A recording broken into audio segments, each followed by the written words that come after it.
ఇది మీరు green paste అంటారో, గ్రీన్ చట్నీ అంటారో మీ ఇష్టం అండి. ఇది ఎలా చేసుకోవాలనేది ఈరోజు నేను చూపిస్తాను మీకు.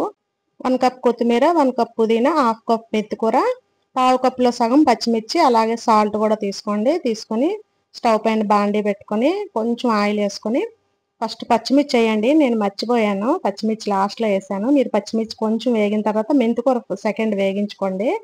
ఈ మెంతికూర లైట్‌గా వేగిన తర్వాత పుదీనా, అలాగే ఇది కొంచెం వేగాక కొత్తిమీర కూడా వేసుకోండి.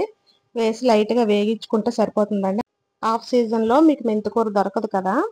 సో, మెంతికూర దొరికే ఈ సీజన్‌లోనే తెచ్చుకొని పేస్ట్ చేసి స్టోర్ చేసి పెట్టుకోండి.